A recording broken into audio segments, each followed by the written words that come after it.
Idagdag mo na to. Ito. Akin na, Oh, ang dami oh. Ay, bayaran kami, bayaran.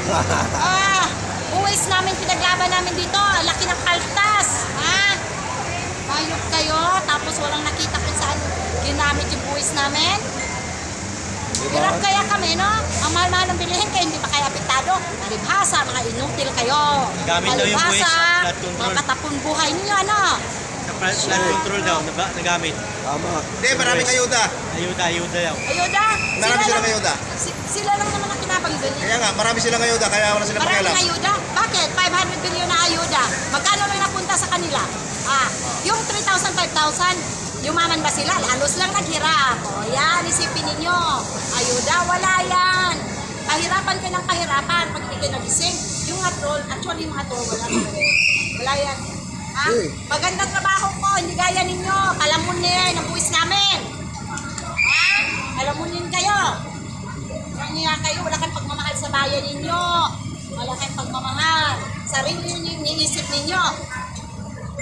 Ano yung mga to talaga? Napaka-ano. Dapat magbago na sila. Hindi na magbago yan, ganyan na yan. Ay, ganyan Kasi kalimitan ng trolls, mga patakon buhay, mga adiktos, ganyan eh. Ay, sus, dami kong alam. Panahon pa ni Noy. Kaya pala yung ibang vlogger na lumipat na daw sa nakahati na yan eh. Wala kitang kita, tingnan na natin kung magpatuloy kayo malaking kita. Darating ang panahon, hindi lahat ng panahon kayo pa rin. Malapit ang tatao papasok. Hindi lahat ng panahon sila. Siya nga doon, no? Bayaran? Sampalin kita ng pera. Gusto mo? Mayroon po tayong mga tubig. Invite po natin yung mga kababayan natin na gusto pumunta dito, na nasa bahay lang, walang ginawa. Yung sa bahay lang po, kung gusto lang, kung may oras po kayo, malapit kayo dito sa Binyo. Ano po kayo, malapit lang po, hindi na po gagastos kayo ng 100 eh. Pumunta po kayo dito, kailangan namin po yung suporta. Hindi po tayo, hindi po tayo mananalo kung nasa loob po lang tayo ng social media. Physical, warm bodies po ang kailangan natin. Warm bodies po na maghayag, pumunta rito. Ito nga, namamaos na kami sa kasigaw na dapat ay marinig po ng administrasyon ng Bakong Pilipinas na sana po ay ano yung problema natin. Ipaliwanag nila na saan na ba yung 25 tons na gold. Saan po napunta yung pera na yan? Nasaan na po yung mga pera ng Maharlika funds? Yung galing sa PhilHealth, yung galing sa GSIS, galing sa SSS, at saka sa mga financial institution. Ipaliwanag kayo dun. At saka yung mga insertion dyan sa House of Congress na ang nakakaalam lang ay si Speaker. Sana po ay ang paliwanag po ng taong bayan. At saka yung yung House of Congress, kung hindi po kayo parang tuta po ni Speaker, kayo mismo, imbestigahan nyo po yung flood control project at saka yung Senado.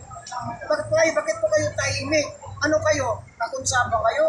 Alam namin po, lahat po ng, halos lahat po ng congressman ay contractor po sa kanilang mga bayan at sa kanilang mga probinsya. Huwag na po natin po, kahit na ang kuwa bumisita doon, tingnan nila yon kung may construction. Nasusulat po yun, mga pangalan ng mga kontraktor at nababalidate yun sa kanilang mga SEC o sinong nagmamayari. Kaya huwag na po na nyo lukuhin yun ng taong bayan. Pumunta na kayo dito, masama-sama tayo. Lahat po sa lupin natin, sabihin natin dito kasi ito po ay may karapatan po tayo bilang sa natin, kung rights natin na ihayag yung ating freedom of expression. Sir, may nagtatanong. Mga bayaran daw yun ang pupunta dito. Naku po, hindi po totoo yun. Ako po mismo taga-Agusan del Sol. Layo pa niyo, sir. Pakita ko sa inyo yung ticket ko. Gumastos pa ko hanggang dito.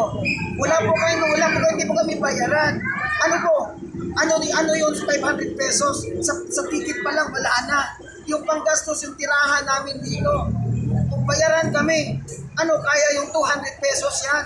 Huwag po kayong maniwala. May lang siguro tao na nilagay nila dito para sabihin na binayaran siya. Pero sa totoo po, wala pong bayaran dito. Kusa po kami pumunta rito. Wala po kasi ito po ay wala pong leader. Lahat po kami dito ay pumunta sa kagustuhan namin. Salamat, sir. Kaya salamat po. Maraming salamat po. Para proteksyonan po natin ang ating konstitusyon. Wala naman tayong gagawang masama eh.